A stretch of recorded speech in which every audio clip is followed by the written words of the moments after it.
हरे कृष्णा सभी के लिए आपका मेरे चैनल सिंपल सोल पर स्वागत है। हर हर महादेव। आज है शिवरात्रि का दिन।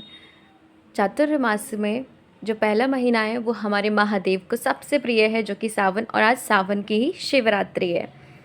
तो मैं आशा करती हूँ आप में से बहुत लोग आज भगवान शिव के मंदिर गए होंगे और बहुत लोगों ने आज फास्टिंग की होगी। चलिए आज जानते हैं भगवान शिव के तत्व के बारे में। जैसे गुरु तत्व होता है, मातृ तत्व होता है, विष्णु तत्व, कृष्ण तत्व, राधा तत्व है, उसी तरह शिव तत्व भी अचिंत्य है। तो आज हम उस अचिंत्य तत्व के बारे में बात करेंगे, भगवान शिव के तत्व के बारे में। जो भगवान महाविष्णु का तत्व है वही तत्व का विस्तार है सदाशिव, जिन्हें हम भगवान शिव कहते हैं।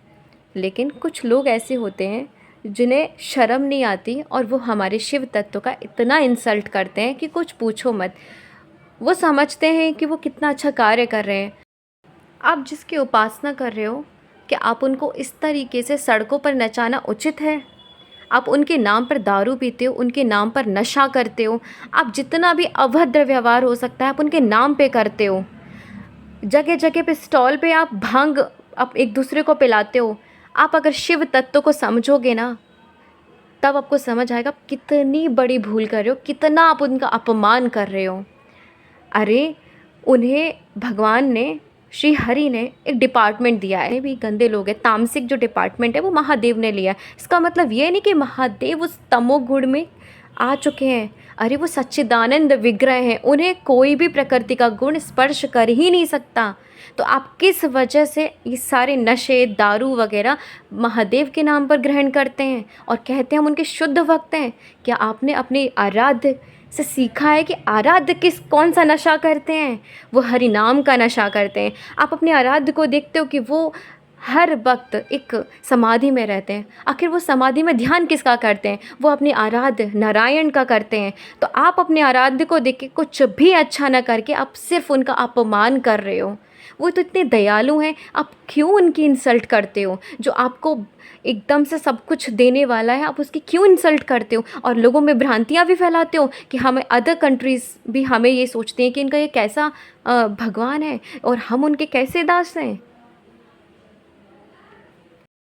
कुछ आजकल यूट्यूब पे अभी आ रखे हैं और समाज में ऐसे लोग हैं जो कहते हैं हम शिव बन सकते हैं। आखिर आप कैसे शिव बनोगे? तो उनका कहना है कि जैसे शिव सब कुछ छोड़ रखे हैं, हम भी सब कुछ छोड़ देते हैं तो हम शिव हो जाएंगे। अच्छा, आप शिव बनोगे? शिव की पत्नी है माँ पार्वती, जिनको आप माँ कहते हो। अगर आप शिव बनोगे तो आप क्या प्रूफ करना चाहते हो? माँ पार्वती को पाना चाहते हो?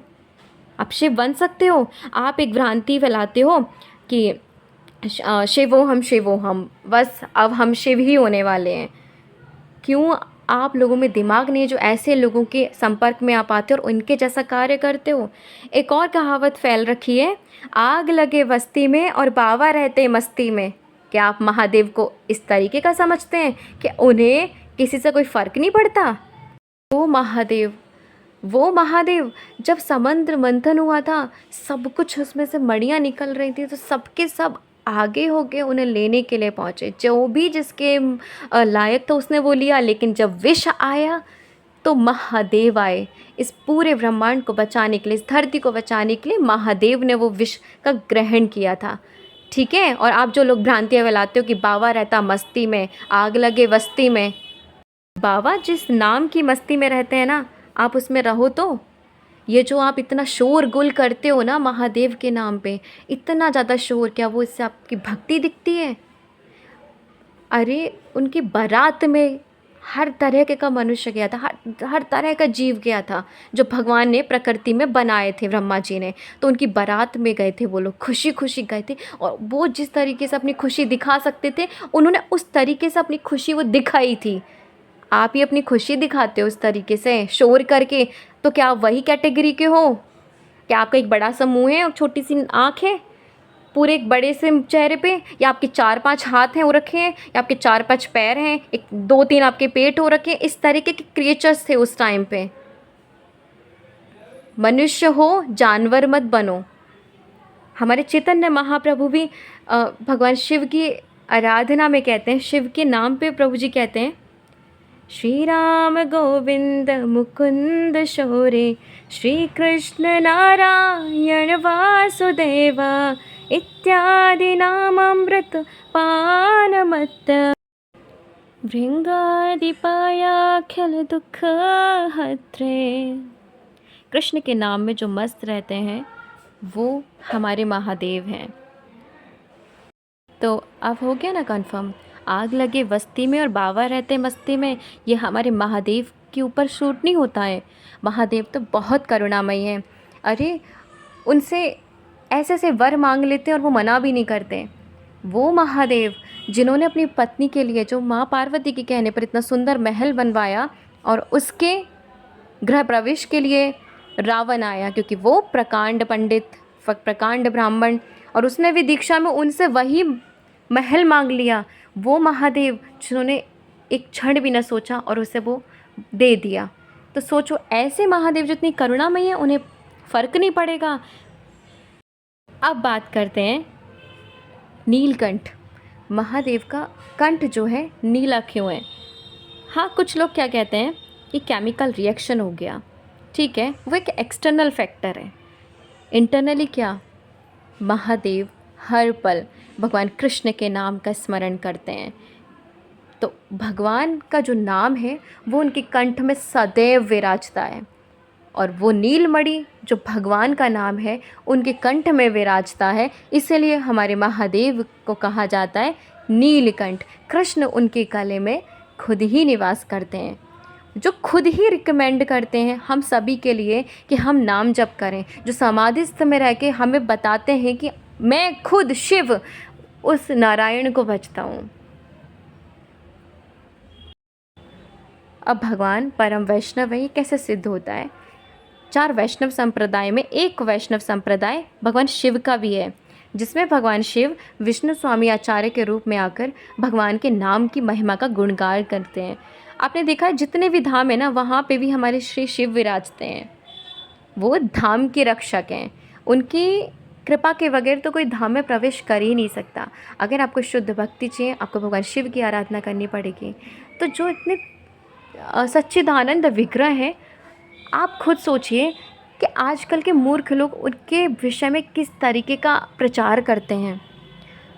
गोवर्धन में हमारे महादेव चकलेश्वर के रूप में रहते हैं, मथुरा में हमारे महादेव भूतेश्वर, वृंदावन में गोपेश्वर, और भुवनेश्वर में लिंगराज, नीलांचल मतलब जगन्नाथ में नीलकंठेश्वर के रूप में विराजते हैं। जहाँ जहाँ कहीं भी धाम है और जहाँ भगवान श्री हरि हैं, वहाँ आपको उनके हर अवश्य मिलेंगे। अगर आपको गोलोक जाना है तो आपको महादेव से आज्ञा लेनी ही पड़ेगी। जो महादेव का ओरिजिनल फॉर्म मतलब आदि रूप है, वो आपको गोपेश्वर महादेव ही मिलेंगे। गोपेश्वर महादेव जिनकी गोपियाँ भी वंदनीय हैं, जो गोपियों की वंदना करते हैं कि उनको प्रवेश मिला है श्री रास मंडल में, और उनके लिए कितनी देर बाद मिला, और वो गोपियों की वंदना करते हैं कि इतना प्रेममय कोई कैसे हो सकता है। ऐसे हैं हमारे महादेव। और फिर उनके जो ओरिजिनल फॉर्म है उसको वो एक्सपेंड करते हैं सदाशिव और शिव जी के रूप में, रौद्र रूप में। श्री शंकराचार्य के लिए तो आप जानती हैं, जिन्होंने निराकार और अद्वैत के विषय में लोगों को शिक्षाएं दी थी। लेकिन उन्होंने क्यों दी? क्योंकि कुछ कभी कभी हमारी सोसाइटी इतनी ज़्यादा मिसमैच हो जाती है कि समझ ही नहीं आता कि कौन भक्त है और कौन नॉन भक्त है। तो उन्होंने उस चीज़ को डिवाइड करा। लेकिन इसका मतलब ये नहीं कि वो खुद स्वयं भक्त नहीं। श्री शंकराचार्य जब उनकी माँ बीमार होती हैं और वो प्राण छोड़ने जा रही होती हैं, तब अपने सारे शिष्यों को बाहर निकाल के वो अपनी माँ के लिए खुद श्री राधा कृष्ण की भक्ति और श्री राधा कृष्ण के विषय में बताते हैं। वो खुद बोलते हैं भजे गोविंदम भजे गोविंदम। निराकार वाले होते हैं, वो कहते हैं उनका कोई रूप नहीं है, सदाशिव का कोई रूप नहीं है। अच्छा, आप एक बात बताइए, जिसके अंदर हजारों सूर्य हजारों चंद्रमाओं का तेज हो, वो आपके सामने खड़े हो, क्या आप उनका स्वरूप देख सकते हो? नहीं ना, क्या दिखेगा? प्रकाश। तो निराकार वाले कहते हैं उनका कोई रूप ही नहीं, वो तो तेजोमय है। सीरियसली, आप इतना तो खुद ही सोच सकते हो कि जब हमें सूर्य की भी रोशनी दिखती है, सूर्य इतनी तेज़ चमकते हुए दिखते हैं, तो जो उनका एक स्वरूप है ना, वो जो हमें अपनी आँखों से दिखता है, एक गोल दिखता है, वो भी हमें एक्चुअली कंप्लीटली दिखता नहीं है। अब हम बात करते हैं महादेव की माला करने के विषय पे।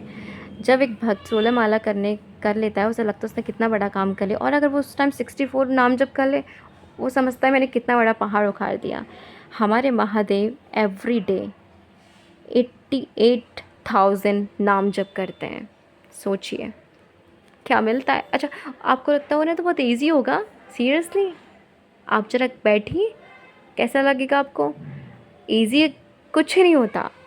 उन्हें रस आता है, उन्हें भगवान में इतनी भक्ति है, उनको भगवान से इतना प्रेम है कि उनको रस आता है, और वो समाधिस्थ होकर भगवान के जितने जितने लोक में जो जो लीलाएं चल रही होती हैं उसमें वो भगवान के दर्शन करते हैं।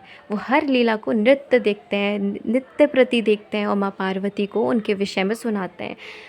श्री राधा तो वो तत्व है कि महादेव खुद उनका वर्णन करते हुए कहते हैं कि जब मैं प्रलय करता हूँ तो श्री राधा कवच और श्री राधा नाम के आश्रय लेकर करता हूँ। उन्हें जो पावर मिलती है वो हरिनाम से, और जो हम सबकी अधिष्ठात्री देवी श्री राधा रानी है, महादेव उनका वंदन करते हैं। तो आज महाशिवरात्रि के दिन कुछ चीज़ों पे हम भी विचार करें कि हमारे महादेव अचिंत्य हैं, महादेव सदाशिव हैं, महादेव के गुणों से परे हैं। उनको इस ऐसी भौतिक चीज़ों की कोई आवश्यकता नहीं है जो आप कर रहे हो। जब आप खुद कहते हो उन्हें कोई आवश्यकता नहीं है, ना घर ना किसी चीज़ की, तो फिर उन्हें नशा शराब और ये सब की क्या ज़रूरत पड़ी? तो आप उनके भक्त होते हुए क्यों इंसल्ट करते हो अपने महादेव की? अगर आपको भक्त नहीं बनना, आपको उनकी भक्ति नहीं करनी, तो कृपया आप ऐसे काम ना करें और ना ही अपने आप को उनका भक्त बोलें। आपको अगर शराब पीनी है, आपको नशा करना है, आप बेझिझक करिए। अगर आप सोचते हैं कि ये आपको जीवन मिला, ये सब गलत कार्य करने के लिए आप करिए, लेकिन उनके नाम पर मत करिए। हर हर महादेव। मुझे जो गुरुओं से सीखने को मिला है, मैंने वो सब आपको बोला है। अगर मेरी कोई सी भी बात आपको बुरी लग रही हो, मुझे कमेंट सेक्शन में बताइए, और जो बात अच्छी भी लगे उसको भी आप प्लीज़ मुझे बताइए। हरे कृष्णा, हरे बोल।